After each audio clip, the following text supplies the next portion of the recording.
વિદ્યાર્થી મિત્રો, very good morning to all of you. ધોરણ 11 ચેપ્ટર નંબર 12 ચર્ચા કરતા હતા આપણે આગળના લેક્ચરની અંદર સમઘટકતાની. શેની ચર્ચા કરતા હતા આપણે? સમઘટકતા કોને કહેવાય? બરોબર. તો જનરલી આપણે જોયું હતું કે જેના આણ્વીય સૂત્ર સમાન હોય પરંતુ એના ગુણધર્મ છે એ જુદા હોય કોઈક રીતે, એને આપણે કહેતા હતા સમઘટકતા અથવા તો સમઘટકો કહેવાય. અને ઘટનાને સમઘટકતા એવું કહેવાય. સમઘટકતા મુખ્યત્વે બે પ્રકારની હતી આપણી પાસે: બંધારણીય સમઘટકતા અને અવકાશીય સમઘટકતા.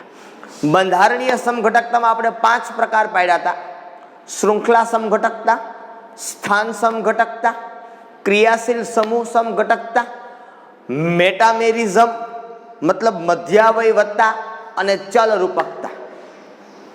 શૃંખલા સમઘટકતામાં આપણે શું કર્યું હતું કે બે કે તેથી વધુ સંયોજનોના આણ્વીય સૂત્ર સમાન હોય પરંતુ એની શાખા છે એ જુદી જુદી હોય. બરાબર. તો એને આપણે કીધું હતું શૃંખલા સમઘટકતા. ત્યાર પછી જોયું તો આપણે સ્થાન સમઘટકતા કે બે કે તેથી વધુ સંયોજનોના આણ્વીય સૂત્ર સમાન હોય પરંતુ ક્રિયાશીલ સમૂહના સ્થાન જુદા જુદા હોય તો એને સ્થાન સમઘટકતા કહેવાય. પછી તો કે ત્રીજી જોઈ હતી આપણે ક્રિયાશીલ સમૂહ સમઘટકતા. ક્રિયાશીલ સમૂહ સમઘટકતા કોને કહેવાય? તો કે બે કે તેથી વધુ સંયોજનોના આણ્વીય સૂત્ર સમાન હોય પરંતુ એના ક્રિયાશીલ સમૂહ છે એની આજુબાજુની અંદર, બરાબર છે કે ભાઈ ક્રિયાશીલ સમૂહ છે એ જુદા જુદા હોય. એના આજુબાજુમાં તો નહીં પણ ક્રિયાશીલ સમૂહ જેના જુદા જુદા હોય. બે કે તેથી વધુ સંયોજનોના આણ્વીય સૂત્ર સમાન હોય પરંતુ એના ક્રિયાશીલ સમૂહ જુદા જુદા હોય તો એને શું કહેવાય? ક્રિયાશીલ સમૂહ સમઘટકતા. અને ત્યાર પછી આપણે જોયું હતું મધ્યાવયવત્તા મતલબ કે મેટામેરિઝમ. મેટામેરિઝમ કોને કહેવાય? તો કે ભાઈ મેટામેરિઝમમાં આપણે કીધું હતું એવું કે બે કે તેથી વધુ સંયોજનોના આણ્વીય સૂત્ર સમાન હોય પરંતુ ક્રિયાશીલ સમૂહની આસપાસ આલ્કાઇલ સમૂહ છે એ જુદા જુદા હોય તો એને કહેવાય મધ્યાવયવત્તા અથવા તો એને કહેવાય મેટામેરિઝમ. ત્યાર પછીની ચર્ચા કરીએ તો આપણે જોયું હતું ચલરૂપકતા અથવા એને કહેવાય ટોટોમેરિઝમ. તો ટોટોમેરિઝમ કોને કહેવાય? તો બે કે તેથી વધુ સંયોજનોના આણ્વીય સૂત્ર સમાન પરંતુ એ આણ્વીય સૂત્રમાં અથવા તો એના બંધારણીય સૂત્રમાં આલ્ફા હાઇડ્રોજન છે એ બદલે. આલ્ફા હાઇડ્રોજન છે એ શું કરે? પોતે એનું સ્થાન બદલે. બરાબર. તો એના કારણે કીટોન હોય તો એમાંથી આલ્કોહોલ બને એટલે આપણે કીધું તેને કીટો ઇનોલ ટોટોમેરિઝમ. અને આલ્કોહોલ જ્યારે બને ત્યારે દ્વિબંધની રચના થાય એટલે ઇન વત્તા ઓલ એટલે એને કીધું તો આપણે ઇનોલ. બરોબર. તો એને કહેવાય કીટો ઇનોલ ટોટોમેરિઝમ. બરાબર. આલ્ફા હાઇડ્રોજન કોને કહેવાય? તો આપણે વાત કરી હતી ક્રિયાશીલ સમૂહની પાસેનો જે કાર્બન છે એને આલ્ફા હાઇડ્રોજન કહેવાય. ક્રિયાશીલ સમૂહની પાસેનો જે હાઇડ્રોજન છે એ ક્રિયાશીલ સમૂહની પાસેનો હાઇડ્રોજન છે એને કહેવાય આલ્ફા હાઇડ્રોજન. બરાબર છે. ચાલો, ઓકે. અને ત્યાર પછી આપણે વાત કરવાની હતી અવકાશીય સમઘટકતાની. તો મેં કીધું એમાં તમને બે પ્રકાર પડે: ભૌમિતિક સમઘટકતા અને પ્રકાશીય સમઘટકતા. અવકાશીય સમઘટકતામાં શું હોય? તો કે ભાઈ જે સંયોજનોના આણ્વીય સૂત્રો સમાન હોય, બંધારણીય સૂત્રો પણ સમાન હોય પરંતુ અવકાશમાં એની ગોઠવણી જુદી જુદી હોય એને અવકાશીય સમઘટકતા કહેવાય. એમાંથી જે ભૌમિતિક સમઘટકતા છે એનો અભ્યાસ આપણે આના પછીના ચેપ્ટર એટલે કે ચેપ્ટર નંબર 13માં કરવાના છીએ, હાઇડ્રોકાર્બનમાં. અને પછી જો આપણે વાત કરીએ કે પ્રકાશીય સમઘટકતા તો એનો અભ્યાસ આપણે ધોરણ 12 ની અંદર કરવાના છીએ કે પ્રકાશીય સમઘટકતા કોને કહેવાય ને શું હોય એની અંદર. બરાબર છે. ઓકે, ચાલો એ બધી ડિસ્કશન આપણે આગળ ઉપરના લેક્ચરોની અંદર કરશું. બરાબર છે. અહીંયા તમારી સમઘટકતા છે આખી પૂરી થાય છે. 12મા ધોરણમાં પણ આ બધી સમઘટકતાઓ આવશે: સ્થાન સમઘટકતા, શૃંખલા સમઘટકતા, ક્રિયાશીલ સમૂહ સમઘટકતા, બરાબર છે, મેટામેરિઝમ, ચલરૂપકતા, અવકાશીય સમઘટકતા, આ બધી આવશે. તમને એમ થાય સાહેબ તમે આમાંથી બધું કહો છો 12મા ધોરણમાં આવશે? ભાઈ 11મા ધોરણમાં આ બે જ ચેપ્ટર છે ચેપ્ટર નંબર 12 અને ચેપ્ટર નંબર 13. આ ચેપ્ટર નંબર 12 અને ચેપ્ટર નંબર 13 આ બંને ઉપરથી આખો ધોરણ 12 નો ભાગ નંબર 2 કે જેમાં તમારે આવશે ચેપ્ટર નંબર 10 થી ચેપ્ટર નંબર 16. આ 7 ચેપ્ટરો આવશે એની અંદર, બરોબર. તો સીધી ને સિમ્પલ વાત છે કે આ 2 ચેપ્ટરમાંથી જેટલું હું કરાવવાનો છું એ બધું ધોરણ 12 ની અંદર તમારે આવવાનું છે, બરાબર છે. ઓકે, ચાલો આગળ ઉપર વધીએ આપણે. શું આપને આપવામાં આવેલું છે ત્યાર પછીનો જે ટોપિક આપણને આપવામાં આવેલો છે એ નથી જોવાનો, આપણે સીધું જવાનું છે ટોપિકની અંદર સહસંયોજક બંધનું વિખંડન. આપણે ક્યાં જવાનું છે? સીધું ડાયરેક્ટલી સહસંયોજક બંધનું વિખંડન છે એ જોવાનું છે.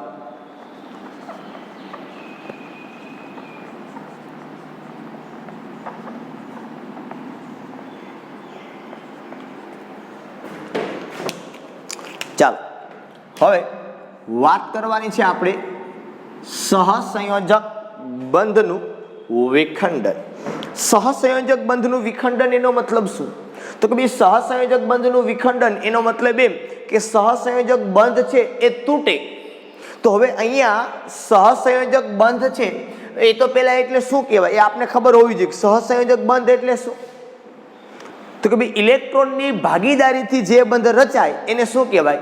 સહસંયોજક બંધ, બરાબર, કોવેલેન્ટ બોન્ડ.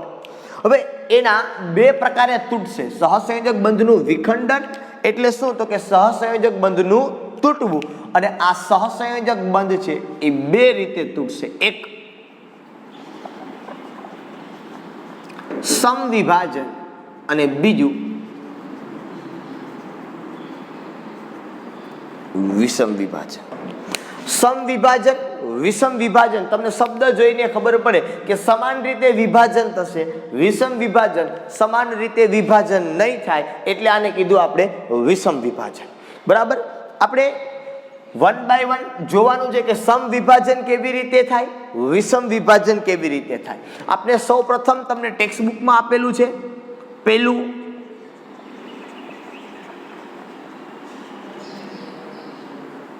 વિષમ વિભાજન, કે ભાઈ વિષમ વિભાજન કેવી રીતે થાય. હવે આપણે કોનું વિભાજન કરવાનું છે અહીંયા? તો કે સહસંયોજક બંધનું આપણે વિખંડન કરવાનું છે, તોડવાનું છે. કેવી રીતે? તો કે વિષમ વિભાજન. વિષમ મતલબ સમ નહીં, સમાન રીતે વિભાજન થવાનું નથી. હવે જ્યારે કોઈ પરમાણુની અંદર કે કોઈ સંયોજનની અંદર જ્યારે કોઈ સંયોજનની રચના થઈ હોય અને ઇલેક્ટ્રોનની ભાગીદારી જ્યારે ક્યારે પણ થઈ હોય, બરોબર, ત્યારે એનું વિષમ વિભાજન કેવી રીતે થાય? સપોઝ સીધી અને સિમ્પલ બાબત છે. તમને ટેક્સ્ટ બુકમાં જે એક્ઝામ્પલ આપ્યું છે એની હું વાત કરું. તમને ટેક્સ્ટ બુકમાં એક્ઝામ્પલ આપ્યું છે CH3Br. આનું મારે વિષમ વિભાજન કરવું છે.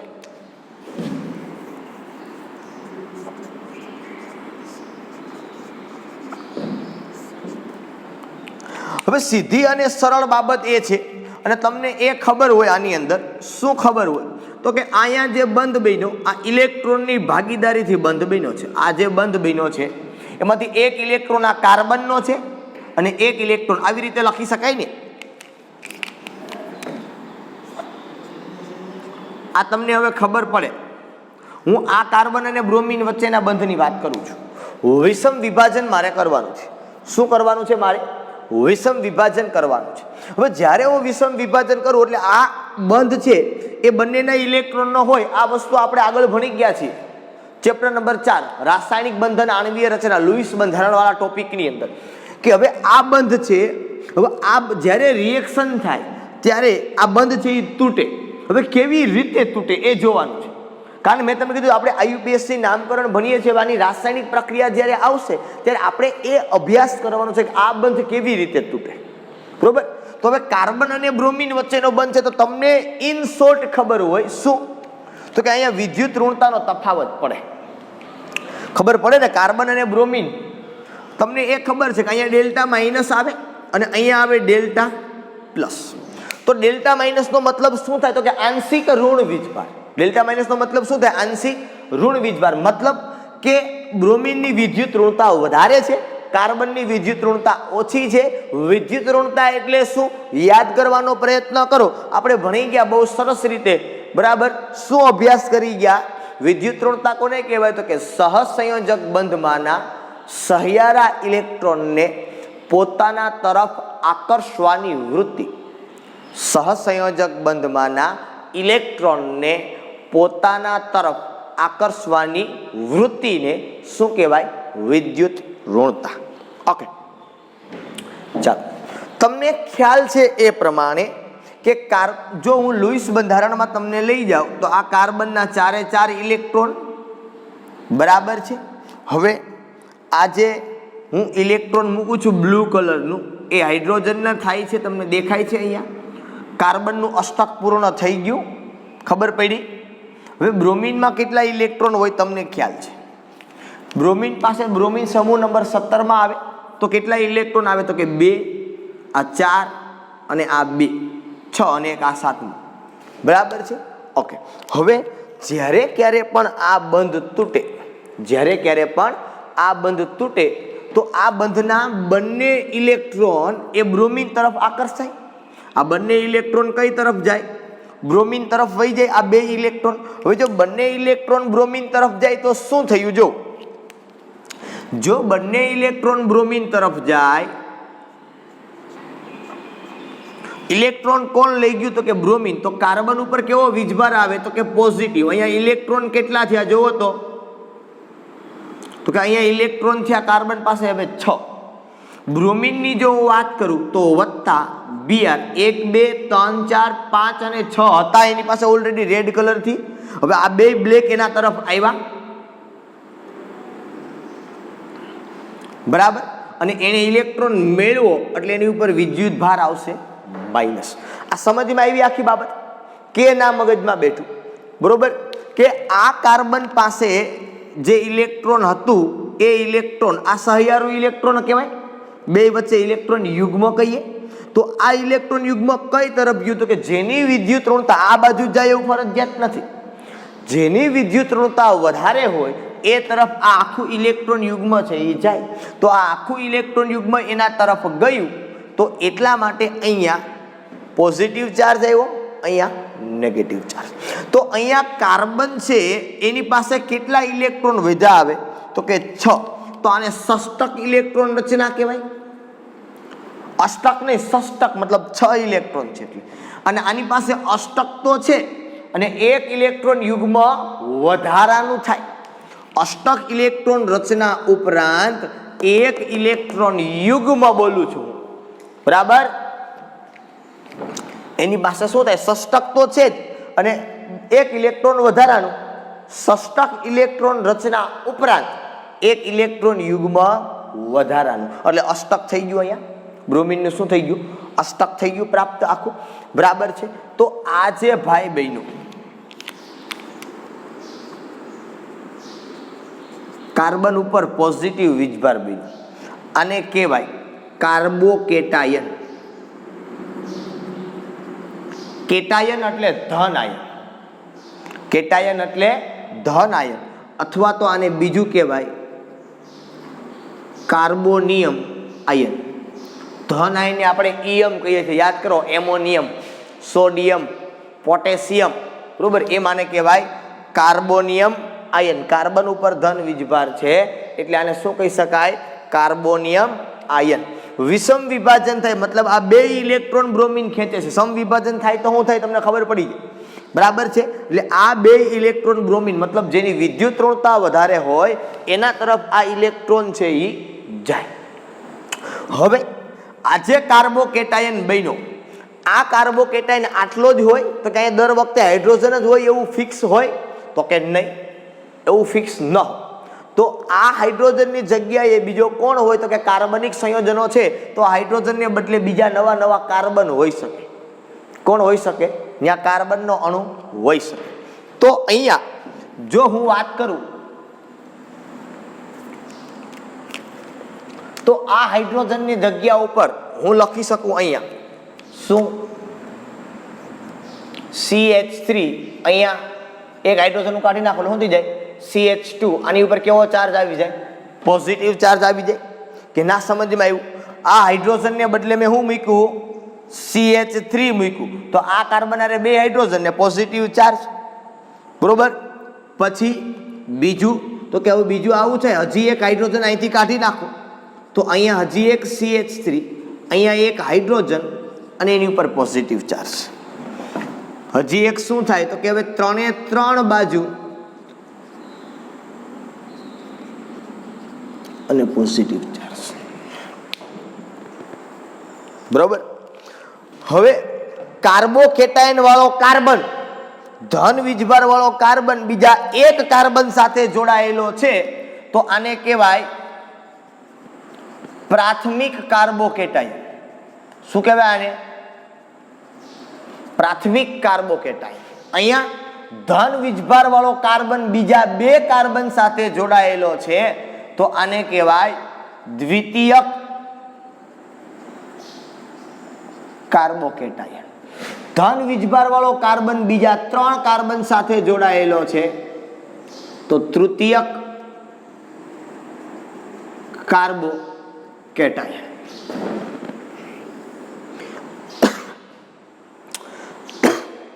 સમજમાં આવે આખી બાબત? બરોબર. કે જ્યારે આ બંધ તૂટે ત્યારે ઇલેક્ટ્રોન યુગ્મ કઈ તરફ, બંધનું ઇલેક્ટ્રોન યુગ્મ કઈ તરફ જાય તો કે જેની વિદ્યુત ઋણતા વધારે છે એ તરફ જાય. જો એ તરફ જાય તો જેના ઉપર ધન વીજભાર છે એ ષષ્ટક ઇલેક્ટ્રોન રચના પ્રાપ્ત કરે અને જેના ઉપર ઋણ વિદ્યુત ભાર છે એ અષ્ટક ઇલેક્ટ્રોન રચના પ્રાપ્ત કરે. જેના ઉપર ધન વીજભાર, કાર્બન ઉપર ધન વીજભાર છે, આપણે કાર્બનિક સંયોજનની વાત કરીએ છીએ એટલે બ્રોમિનને ધ્યાનમાં નહીં લઈએ, આને ધ્યાનમાં લઈશું. આ કાર્બોકેટાયન છે એ અસ્થાયી હોય, મતલબ ખૂબ જ પ્રતિક્રિયાત્મક હોય, એ લાંબો સમય અસ્તિત્વ ન ધરાવે, કોઈ બીજા હારે જોડાઈ જાય. કેમ? ધાતુમાં ધન આયન હોય તો એ લાંબો સમય એકલો રહે નહીં, એ બીજા કોઈ પણ ઋણ આયન સાથે ઝડપથી જોડાઈ જાય. એટલે આ કાર્બોકેટાયન છે એ અસ્થાયી હોય. અસ્થાયી છે એનો મતલબ શું? ખૂબ જ પ્રતિક્રિયાત્મક છે, એ લાંબો સમય એકલો રહી શકે નહીં, એ ગમે એની સાથે ઝડપથી જોડાઈ જાય. બરાબર. હવે આ હાઇડ્રોજનમાં મેં કાર્બન મૂક્યો તો તમને ખબર છે કાર્બન મૂકવું એટલે ફરતા હાઇડ્રોજન મૂકવા પડે એટલે CH3 CH2 અને ઇથાઇલ કાર્બોકેટાયન પણ કહેવાય અથવા તો કહેવાય ને પ્રાથમિક કાર્બોકેટાયન.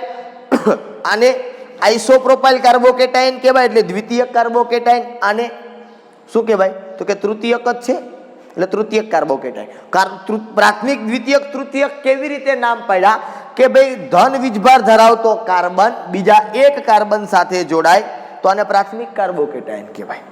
બરોબર. ધન વીજભાર ધરાવતો કાર્બન બીજા 2 કાર્બન સાથે જોડાય તો એને દ્વિતીયક કાર્બોકેટાયન કહેવાય.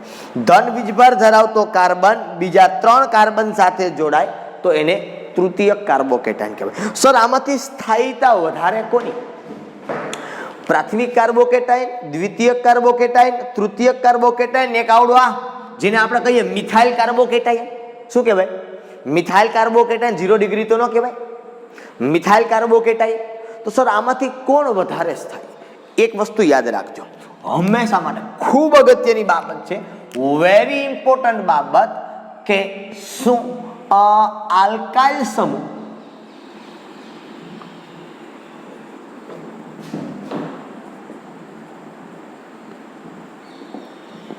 ઇલેક્ટ્રોન દાતા છે. આ વેરી ઇમ્પોર્ટન્ટ બાબત છે, અવારનવાર બહુ કામ આવશે આપણે. આલ્કાઇલ સમૂહ એ પછી મિથાઇલ હોય, ઇથાઇલ હોય, પ્રોપાઇલ હોય, કોઈ પણ હોય, એ ઇલેક્ટ્રોન દાતા સમૂહ છે, ઇલેક્ટ્રોનનું દાન કરે. સમજો આ કાર્બોકેટાયન છે, આની પાસે કોઈ આલ્કાઇલ સમૂહ છે તો કે નથી. આ કાર્બોકેટાયન છે, આની પાસે આલ્કાઇલ સમૂહ છે તો કે અહીંયા રહ્યો, તો આ શેનું દાન કરશે તો કે આ દાન કરશે ઇલેક્ટ્રોનનું. તો અહીંયા ઇલેક્ટ્રોનનું દાન કરે તો એ ધન વીજભારનું પ્રમાણ ઘટે ને શું થાય? અહીંયા ધન વીજભારનું પ્રમાણ ઘટે. અહીંયા કેટલા દાન કરે એમ છે તો કે અહીંયા 2 દાન કરે એમ છે, તો અહીંયા ધન વીજભારનું પ્રમાણ વધારે ઘટશે. અહીંયા કેટલા દાન કરે એમ છે તો કે અહીંયા 3 દાન કરે એમ છે. એનો મતલબ તો કે અહીંયા કાર્બોકેટાયન છે એની સ્થાયીતા વધારે. શું કામે? તો કે જેમ ધન વીજભારનું પ્રમાણ ઓછું એમ એની સ્થાયીતા વધારે. બરોબર. ધન વીજભાર તો એક જ છે પણ એક હવે કેટલો એ નથી કહેતા. આપણે કહીએ ને ઇલેક્ટ્રોન ઉપર ઋણ વીજભાર, આપણે ખબર છે એક્ઝેક્ટ ઇલેક્ટ્રોન ઉપર ઋણ એટલે -1 નથી. કેટલો છે તો કે -1.6 × 10⁻⁹ કુલંબ. ઇલેક્ટ્રોન ઉપર કેટલો વીજભાર છે -1.6 × 10⁻⁹ કુલમ આટલો એની ઉપર ઋણ વિદ્યુત ભાર છે, ઓછો ઋણ વિદ્યુત ભાર નથી. કેટલો છે એ એક્ઝેક્ટલી આપણે કહી શકતા નથી. ધન વીજભાર આવે છે એ આપણે કહી શકીએ છીએ, કેટલો આવે છે એ આપણે નક્કી કરી શકતા નથી. એટલે એવું નથી સમજવાનું કે એક ઇલેક્ટ્રોન આવ્યો તો માઇનસ ને પ્લસ પૂરું, નહીં, એવું છે નહીં. મતલબ ઇલેક્ટ્રોન દાતા છે, ઇલેક્ટ્રોનનું દાન કરે છે, બરોબર છે. એટલે આ ધન વીજભારના પ્રમાણમાં ઘટાડો થાય.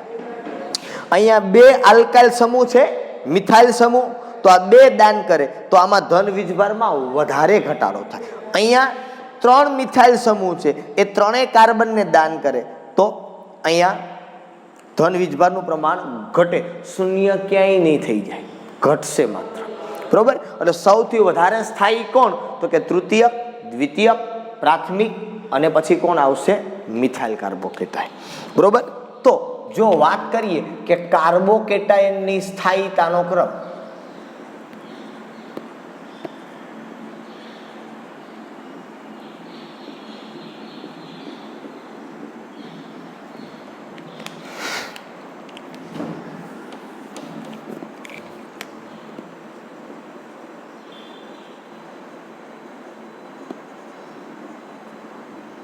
કાર્બોકેટાયનની સ્થાયીતાનો ક્રમ જો આપણે જોઈએ તો સૌથી વધારે, હું આમ લખી નાખું, CH3 થ્રાઇસ અને C ઉપર પ્લસ એ વધારે સ્થાયી, પછી CH3 ટ્વાઇસ, CH પ્લસ, ત્યાર પછી CH3, CH2 પ્લસ, કાર્બન ઉપર જ લખવાનું છે, હાઇડ્રોજન ઉપર ન, અને પછી CH3 પ્લસ. રેડી? આ શું થઈ ગયું? કાર્બોકેટાયનની સ્થાયીતાનો ક્રમ. હવે સેકન્ડરી બાબત, સર આ જે કાર્બોકેટાયન છે આમાં સંકરણ કયું થાય? તો કે આ કાર્બોકેટાયન છે એમાં કાર્બનની 3 જ કક્ષક વપરાય, એક S અને 2 P, એક S અને 2 P. એટલે કાર્બોકેટાયન છે એ કાર્બોકેટાયનનું સંકરણ થઈ જાય sp2.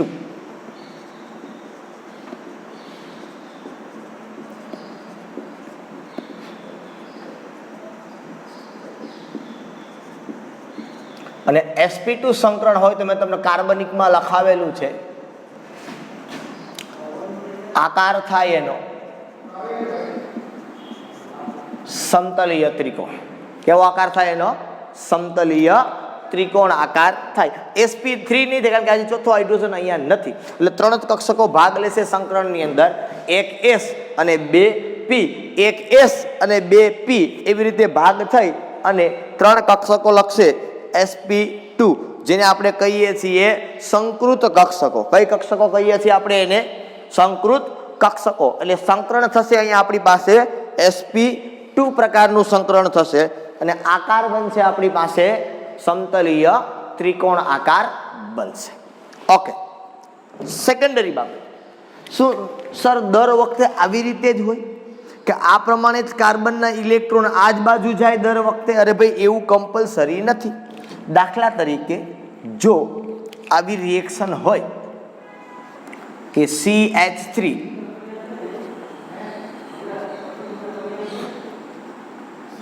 અને અહીંયા Cu હોય, કોઈ ધાતુ હોય, સપોઝ તમને ટેક્સ્ટ બુક પ્રમાણે હું એક્ઝામ્પલ આપું છું એટલે ક્વેશ્ચન ન થાય તમને જાજા, બરોબર? આવી રીતે હોય તો હવે અહીંયા તમને ખબર છે કે અહીંયા ઇલેક્ટ્રોન હોય આ બધા, બરાબર? ચાલો, તો હવે ક્વેશ્ચન કયો ઊભો થાય કે સર હવે અહીંયા ઇલેક્ટ્રોન વિદ્યુત ઋણતા વધારે કોની ને ઓછી કોની? તમને ખબર છે ધાતુનો બાપદાદાનો ગુણધર્મ ઇલેક્ટ્રોન ગુમાવવાનો છે, તો અહીંયા શું બનશે? તો કે અહીંયા સીધી ને સિમ્પલ બાબત છે, અહીંયા ડેલ્ટા પ્લસ અને અહીંયા ડેલ્ટા માઇનસ. એનો મતલબ આ ઇલેક્ટ્રોન યુગ્મ એ કઈ તરફ આવશે? તો કે કાર્બન તરફ આવશે. જો કાર્બન તરફ આવે તો અહીંયા થઈ જશે આ કાર્બન, આ 3 હાઇડ્રોજન અને વત્તા અહીંયા લખું હું C. હવે તમને ખબર પડી ગઈ, Cu ઉપર પ્લસ આવે, અહીંયા આવશે માઇનસ, અને આ 2 ઇલેક્ટ્રોન જે આવ્યા હતા એ વધારાના, બરોબર? બાકી ઇલેક્ટ્રોન હું તમને જે દેખાવેલા છે એ બતાવી દઉં. તો જોઈ લો, અહીંયા જે ઋણ વિદ્યુત ભાર છે એની પાસે અષ્ટક રચના પ્રાપ્ત થાય અને આની જે છે ધન વિદ્યુતભાર એની પાસે ષષ્ટક ઇલેક્ટ્રોન રચના પ્રાપ્ત થાય. બરોબર છે. તો આજે બન્યું આને કાર્બન આયન કહેવાય. શું કહેવાય? Carbon anion. એનાયન એટલે ઋણ આયન ને કેટાયન એટલે ધન આયન. આ યાદ રાખજો, ખબર ના હોય તો કહી દઉં. કેટાયન ધન આયન ઇંગ્લિશ શબ્દ છે, એનાયન ઋણ આયન. કેટાયન એટલે ધન આયન અને એનાયન એટલે ઋણ આયન. આ પ્રમાણે વસ્તુ છે એ બને છે. તો આને કહેવાય કાર્બેનાયન. શું કહેવાય? કાર્બેનાયન. બરોબર. ચાલો, તો આવી રીતે રચના છે એ પણ બની શકે અને આ પ્રમાણે ગોઠવણી પણ થઈ શકે. હવે જો કાર્બન આયનની અંદર જો વાત કરવામાં આવે તો જો કાર્બન આયનની સ્થાયીતા કહું તો ઊંધી થાય. કાર્બન આયન હોય તેની સ્થાયીતા ઊંધી, કારણ કે ઇલેક્ટ્રોન દાતા છે તો દાન કરે. શું થાય? કાર્બન આ તો શું છે? ઇલેક્ટ્રોન દાતા તો દાન થાય ને. તો ઇલેક્ટ્રોન અહીંયા માનો ઋણ વિદ્યુતભાર હોય તો ઇલેક્ટ્રોન વચ્ચે શું થાય? અપાકર્ષણ થાય ને. માનો કે અહીંયા આલ્કાઇલ સમૂહ છે, ઇલેક્ટ્રોન દાન થાય તો ઇલેક્ટ્રોન વચ્ચે ઇલેક્ટ્રોનની ઘનતા અહીંયા વધે તો ઇલેક્ટ્રોન વચ્ચે અપાકર્ષણ થાય તો સ્થાયીતા ઘટે. 2 હોય તો વધારે થાય, 3 હોય તો વધારે થાય, એટલે ઊંધું થશે. તો અહીંયા જો હું તમને કહું કે કાર્બન આયનની સ્થાયીતાનો ક્રમ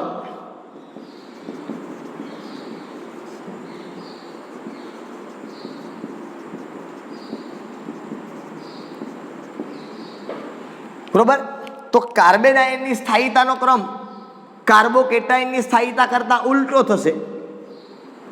CH3- ત્યાર પછી CH3 ટ્વાઇસ CH માઇનસ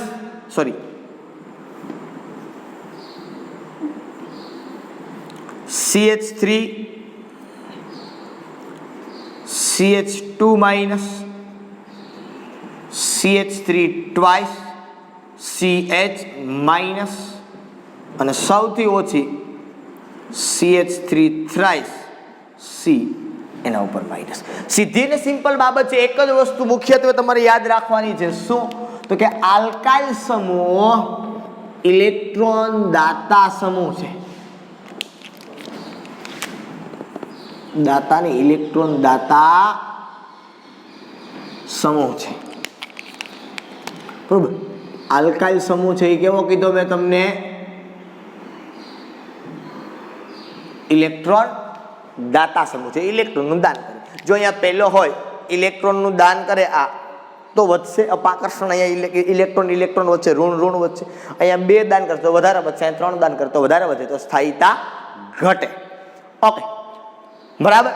ચાલો, આ વાત થઈ વિષમ વિભાજનની કે ભાઈ બંધ આ રીતે કાં તો જે બાજુ વિદ્યુત ઋણતા વધારે હોય બરાબર છે એ બાજુ બંધ છે એનું ઇલેક્ટ્રોન યુગ્મ જાય. જે બાજુ આ તો સીધી સિમ્પલ બાબત છે. જે બાજુ વિદ્યુત ઋણતા વધારે હોય એ બાજુ ઇલેક્ટ્રોન યુગ્મ છે એ જાય. બરાબર છે. ઓકે, જો સમવિભાજન થાય, જો શું થાય? સમવિભાજન થાય તો શું થાય એ આપણે જોઈએ.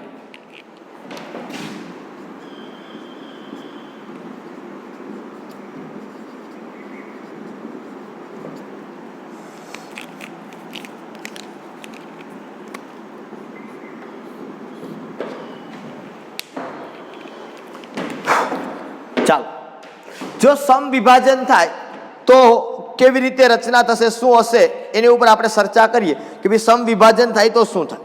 બરોબર. જો સમવિભાજન થાય, દાખલા તરીકે આ જ એક્ઝામ્પલ લઉં તમારી સામે ફરી પાછું, તો યાદ રાખજો અહીંયા આપણે હવે સમવિભાજન જોવાનું છે. તમારી ટેક્સ્ટ બુકમાં RX આપ્યું છે. R એટલે આલ્કાઇલ સમૂહ, આપણે ભણી ગયા છીએ. હવે તમને ખ્યાલ હોય એનો.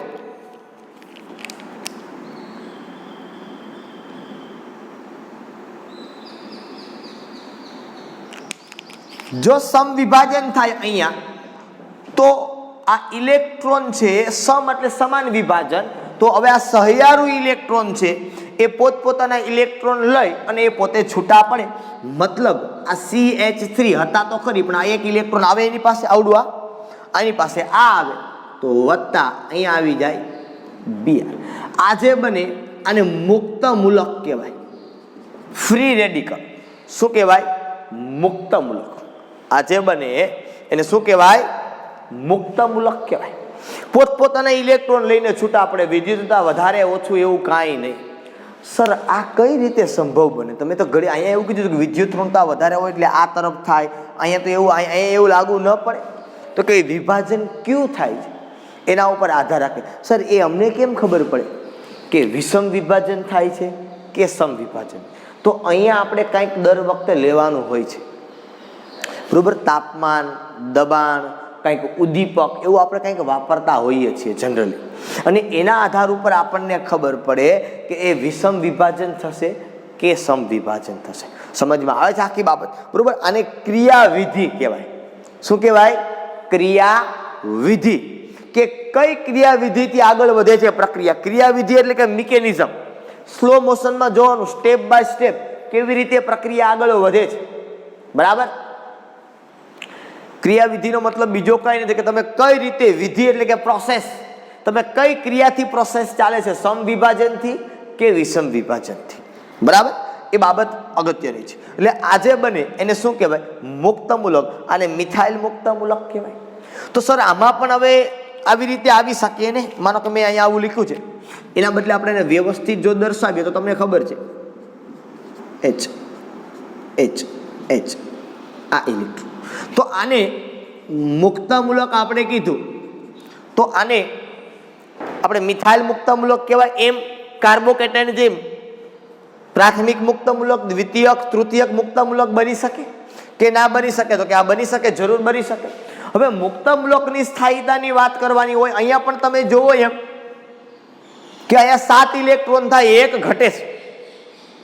અહીંયા 6 થતા હતા કાર્બોકેટાયનમાં, અહીંયા કેટલા થાય છે? 7 થાય. 3 બંધના 6 અને 1 આ 7, એટલે અહીંયા પણ ઇલેક્ટ્રોન ઘટે. હવે જો હું અહીંયા હાઇડ્રોજન મૂકું તો તમને ખબર પડે, બરાબર? શું ખબર પડે? તો કે ભાઈ આવી રીતે રચના બને CH3 CH2. પછી અહીંયા લખું તો થોડા ઉપર લખું, એટલે નીચે નામ લખવામાં મને સરળતા પડશે. CH3 CH2 પછી તો કે CH3 C CH3, અહીંયા H, અહીંયા ઇલેક્ટ્રોન,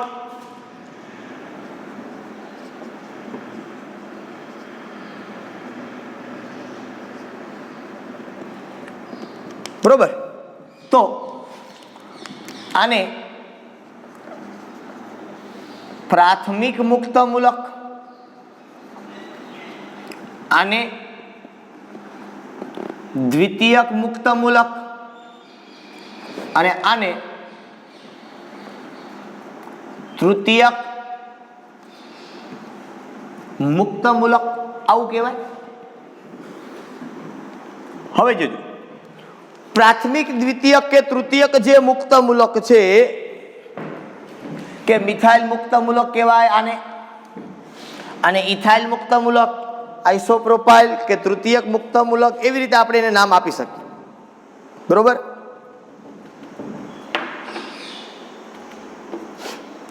ચાલો, અને કેવું હોય તો કહેવાય તૃતીયક અને બ્યુટાઇલ થાય ને. તૃતીયકમાં 1 2 3 ને 4 ખબર તો બ્યુટાઇલ. ઓકે, જો અહીંયા મુક્ત મૂલકની સ્થાયીતાનો ક્રમ આપણે જોવાનો હોય,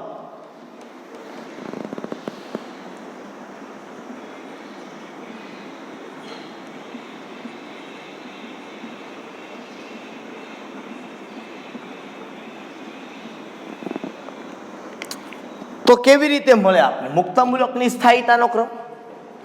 હવે અહીંયા ઇલેક્ટ્રોન તમને ખબર છે એ પ્રમાણે 7 થાય, 1 ઘટે. તો આલ્કાઇલ સમૂહ ઇલેક્ટ્રોન દાતા સમૂહ છે, તો આ ઇલેક્ટ્રોનનું દાન કરે તો આ સ્થાયીતા વધતી જાય. તો ઓની જેમ જ થાય, કાર્બોકેટાયનની જેમ.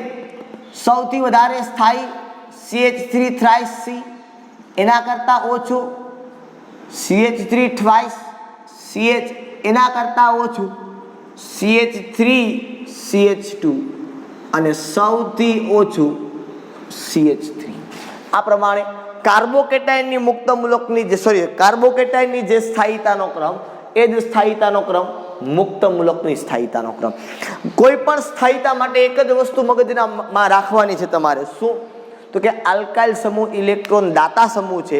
આટલી તમને ખબર હોય તો તમે જોઈને નક્કી કરી શકો કે કયો સમૂહ કેવો છે અને કયો સમૂહ કેવો નથી. આના ઉપર તમે આઈડિયા લગાડી શકો કે કેવી રીતે કામ છે એ જનરલી થતું હોય છે. બરાબર. સમ વિભાજન થશે કે વિષમ વિભાજન થશે. બરોબર. જનરલી મોટા ભાગે એવું હોય છે વિષમ વિભાજન ક્યારે થાય તો કે જ્યારે ધ્રુવીય અણુ હોય તો. કેવો અણુ હોય તો?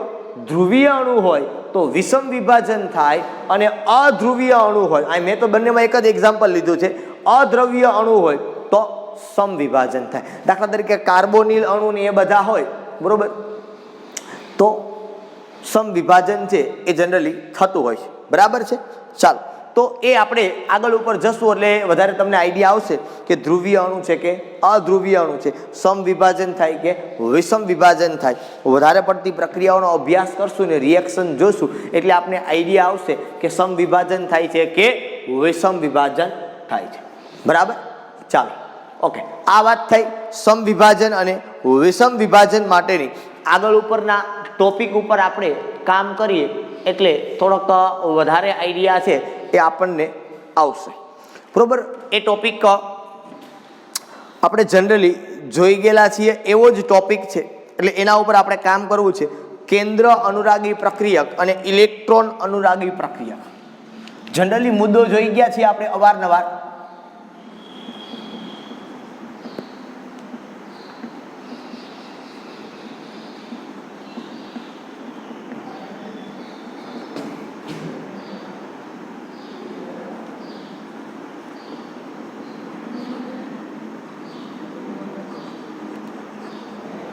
કેન્દ્ર અનુરાગી પ્રક્રિયક અને ઇલેક્ટ્રોન અનુરાગી. હવે જો મેં તમને આગળ ભણાવેલું જ છે પણ કદાચ તમે ભૂલી ગયા હોય, મને વિશ્વાસ છે. કેન્દ્ર અનુરાગી પ્રક્રિયક એટલે કેવું તો કે કેન્દ્ર તરફ આકર્ષાય, કેન્દ્રને અનુસરે. પરમાણુના કેન્દ્રની વાત થાય છે. કેન્દ્રને કોણ આકર્ષે તો કે કેન્દ્રમાં કેવો વીજભાર હોય તો કે સર કેન્દ્રમાં તો પ્રોટોન ને ન્યુટ્રોન હોય. ન્યુટ્રોન વીજભાર રહિત છે, કેન્દ્રમાં વીજભાર વધ્યો પ્રોટોનનો, તો કેન્દ્રમાં પ્રોટોન છે એટલે કે ધન વિદ્યુત ભાર છે, તો એને કોણ આકર્ષે તો કે ઋણ વિદ્યુત ભાર એને આકર્ષે. તો કેન્દ્ર અનુરાગી પ્રક્રિયક કોને કહેવાય તો કે જેની પાસે ઋણ વિદ્યુત ભાર છે અથવા તો ઇલેક્ટ્રોન દાતા છે. ઇલેક્ટ્રોન દાતા એ બધા કેવા કહેવાય? કેન્દ્ર અનુરાગી પ્રક્રિયક. બરોબર. જે ઇલેક્ટ્રોનનું દાન કરે તેને કેન્દ્ર અનુરાગી આવું લખાય માઇનસ. NU ન્યુક્લિયોફાઇલ. ન્યુક્લિયસ એટલે કેન્દ્ર, ન્યુક્લિયોફાઇલ એટલે કેન્દ્ર અનુરાગી. ન્યુક્લિયોફાઇલ એટલે શું કહેવાય? કેન્દ્ર અનુરાગી. એવી જ રીતે ના કરતા ઉલટું ઇલેક્ટ્રોન અનુરાગી. ઇલેક્ટ્રોન કોને અનુસરે તો કે ધન ને. ધન એટલે શું તો કે જે ધન હોય તો શું હોય? ઇલેક્ટ્રોન સ્વીકારે નહીં પોતે. જે ઇલેક્ટ્રોન સ્વીકારે તેને ઇલેક્ટ્રોન અનુરાગી પ્રક્રિયક કહે છે. અને આ પ્રક્રિયાને ઇલેક્ટ્રોન અનુરાગી પ્રક્રિયા અને આ પ્રક્રિયાને કેન્દ્ર અનુરાગી પ્રક્રિયા કહેવાય. બરોબર. કેન્દ્ર અનુરાગી તરીકે કોણ હોય? ઇલેક્ટ્રોન અનુરાગી તરીકે કોણ હોય? બરોબર. કેન્દ્ર અનુરાગી તરીકે કોણ હોય? ઇલેક્ટ્રોન અનુરાગી તરીકે કોણ હોય એ જોઈએ.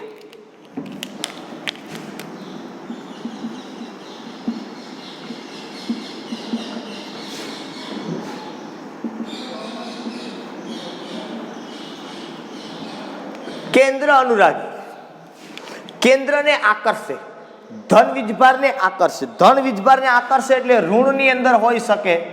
ટેક્સ્ટ બુકમાં એક્ઝામ્પલ આપ્યા આપણે ભણી ગયા. કેન્દ્ર અનુરાગી એટલે બીજું કોઈ નથી, લુઈસ બેઝ. યાદ કરો, મેં તમને ભણાવેલું છે. લુઈસ બેઝ ઇલેક્ટ્રોન યુગ્મ સ્વીકારે, દાન કરે, સોરી ફોર ધેટ, આ લુઈસ એસિડ ઇલેક્ટ્રોન યુગ્મ સ્વીકારે પોતાના તરફ. બરોબર. ચાલો, OH minus, CN minus, halogen minus, આ બધા ઋણ આયન. તટસ્થ અણુ આની અંદર કોણ હોય? આપણે ભણી ગયા છીએ લુઈસ બેઝ સમજો તમે, H2O, CO વગેરે ઘણા બધા આની અંદર આવે, આટલા જ ન હોય ખાલી. ઇલેક્ટ્રોન અનુરાગી ધન આયન જેટલા પણ છે એટલા બધા શેની અંદર આવે? ઇલેક્ટ્રોન અનુરાગીમાં આવે, CH3+, બીજા પછી CH3 CH2+, બરાબર. એ બધા ઇલેક્ટ્રોન અનુરાગી આવે, બરાબર. કેવા આવે? ઇલેક્ટ્રોન અનુરાગી હોય, બરોબર. આની અંદર તટસ્થ અણુ પણ હોઈ શકે, જનરલી ઘણા બધા બીજા હોય, પણ મોસ્ટ ઓફલી ઇલેક્ટ્રોન અનુરાગી તરીકે તટસ્થ અણુઓની સંભાવના ખૂબ જ ઓછી હોય છે. એટલે કેન્દ્ર અનુરાગી અને ઇલેક્ટ્રોન અનુરાગીમાં બીજું કાંઈ તમારે નવું નથી. આ લુઈસ એસિડ અને લુઈસ બેઝ જ છે. અને મને વિશ્વાસ છે કે હવે કદાચ તમને લુઈસ એસિડ અને લુઈસ બેઝ યાદ હશે, ન હોય તો તમને ખબર છે શું કરવાનું છે. શું કરવાનું છે? 50 વખત વ્યાખ્યા લખી નાખવાની, એટલે પાછું યાદ આવી જાય. જે ઇલેક્ટ્રોન યુગ્મનું દાન કરે એ લુઈસ બેઝ, અને ઇલેક્ટ્રોન યુગ્મ સ્વીકારે એ લુઈસ એસિડ. દાન કોણ કરે? તો કે જેની પાસે હોય એ દાન કરે.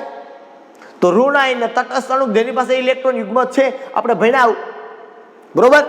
ઇલેક્ટ્રોન અનુરાગી, ઇલેક્ટ્રોન યુગ્મ સ્વીકારે લુઈસ એસિડ. તો જેની પાસે નથી ધન આયન, એ બધા ઇલેક્ટ્રોન યુગ્મ પોતાના તરફ સ્વીકારે, એ બધાને કહેવાય લુઈસ એસિડ, એટલે કે ઇલેક્ટ્રોન અનુરાગી. Is it clear? સમજમાં આવે છે આખી બાબત? બરાબર. તો આ પ્રમાણે જનરલી આપણે ચાલવાનું છે, બરોબર. તો વધારે વાત નહીં કરતા, કેન્દ્ર અનુરાગી પ્રક્રિયક અને ઇલેક્ટ્રોન અનુરાગી પ્રક્રિયક એ બીજું કાંઈ નથી, લુઈસ બેઝ અને લુઈસ એસિડ. આ બંનેની એકબીજા સાથે પ્રક્રિયા થાય એટલે કાંઈક નવું બને.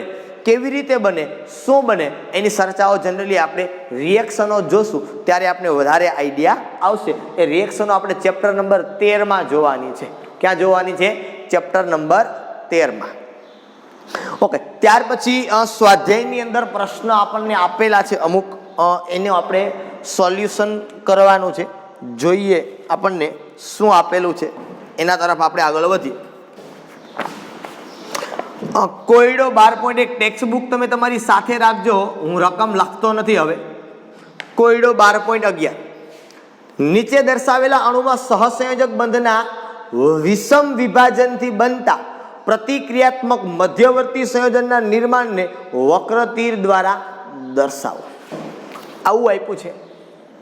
એ CH3S CH3, પછી બી CH3CN, સી CH3Cu.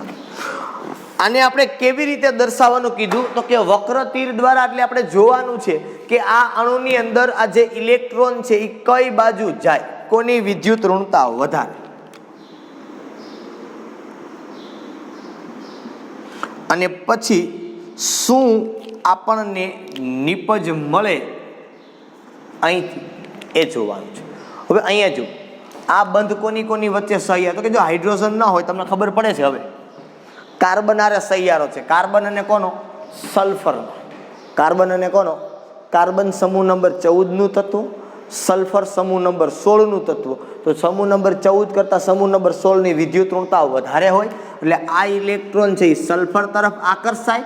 તો અહીંથી શું બને? તો કે CH3+ અને વત્તા SCH3-. અહીંયા કાર્બન આરે કાર્બન જ છે, પછી તો કે બીજો પરમાણુ જોવાનો. કાર્બન આરે હાઇડ્રોજન અને બીજો નાઇટ્રોજન.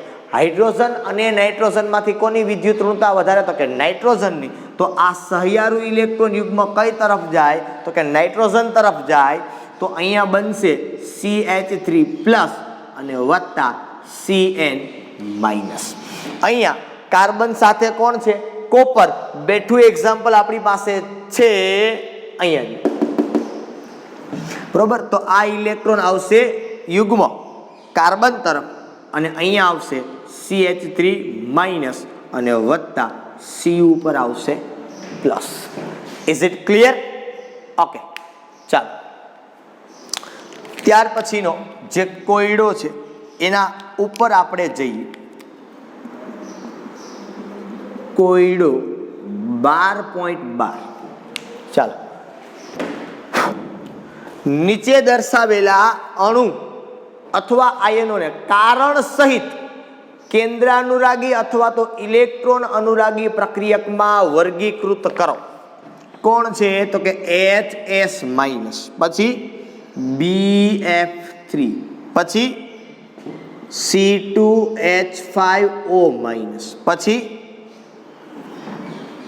CH3 થ્રાઇસ N, પછી Cl પ્લસ, પછી તો કે CH3C પ્લસ ડબલ બંધ O, પછી તો કે H2N માઇનસ અને પછી NO2 પ્લસ. ચાલો પેલા તો ઇલેક્ટ્રોન અનુરાગી અને કેન્દ્ર અનુરાગીમાં વર્ગીકૃત કરવાના છે. તો પેલા હું કેન્દ્ર માટે બ્લેક કલરનું ચકાવડું કરું છું. હો ભાઈ, કોના માટે? કેન્દ્ર માટે બ્લેકનું ચકાવડું. કેન્દ્રમાં કોણ હોય? તો કે ઋણ આયન. પેલા ગોતી લો બધાય. હાલો, ઋણ ઋણ ઋણ ઋણ ઋણ ઋણ એટલા થયા. હવે બીજું કોણ હોય? તો કે જેની પાસે ઇલેક્ટ્રોન યુગ્મ હોય ઈ. અહીં દેખાય છે તમને આની પાસે હોય? તો કે હા, તો ઈ આવશે. હવે પૂરા આ કાળા ચકાવડા વાળા બધાય કેન્દ્ર અનુરાગી. હવે ત્યાર પછી હું જાઉં બ્લુ ચકાવડામાં. તો એમાં કોણ આવે? તો કે એમાં ઇલેક્ટ્રોન અનુરાગી હોય. તો કે આ પ્લસ, આ પ્લસ, આ પ્લસ. હવે વધ્યું કોણ? તો કે BF3. ઈ કોણ છે? તો જોવાનું મધ્યસ્થ પરમાણુ જ જોવાનો. કયો જોવાનો? મધ્યસ્થ પરમાણુ. Boron, boron number 5. બાહ્યતમ કક્ષામાં કેટલા ઇલેક્ટ્રોન હોય? તો કે 3. કારણ સમૂહ નંબર 13 માં આવે. બરોબર, સમૂહ નંબર 13 માં આવે. બાહ્યતમ કક્ષામાં 3 ઇલેક્ટ્રોન. તો 3 ઇલેક્ટ્રોન કોની યાર જોડાઈ જાય? ફ્લોરિન સાથે. ઇલેક્ટ્રોન વધે? તો કે નહીં. બરોબર. અને આમ પણ તમને ખબર પડે કે BF3 માં તમે રચના જોવો તો ષષ્ટક જ થાય. શું થાય? ષષ્ટક. હવે મને એમ કહો, ઇલેક્ટ્રોન યુગ્મ સ્વીકારે કે દાન કરે? તો કે અષ્ટક રચના પ્રાપ્ત કરવા માટે સ્વીકારે. સ્વીકારે તો લુઈસ એસિડ બને. આ BF3, LCl3 આ બધા ઈ અણુ છે. તો આ પણ શેની અંદર આવી જાય? ઇલેક્ટ્રોન અનુરાગી. બરાબર. ચાલો ત્યાર પછીનો કોયડો જોઈએ.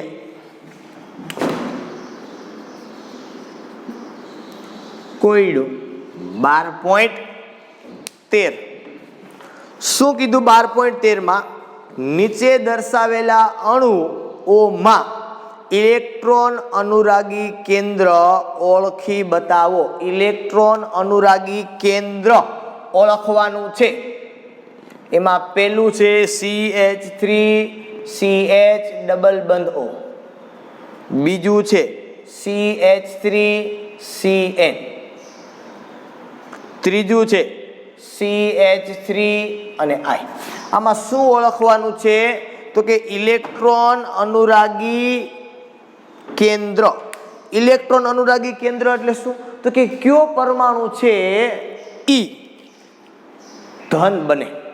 કયો પરમાણુ ધન બને? આમાં જોવા. હવે જો આને હું વ્યવસ્થિત રીતે લખું તો આમ લખાય CH3C.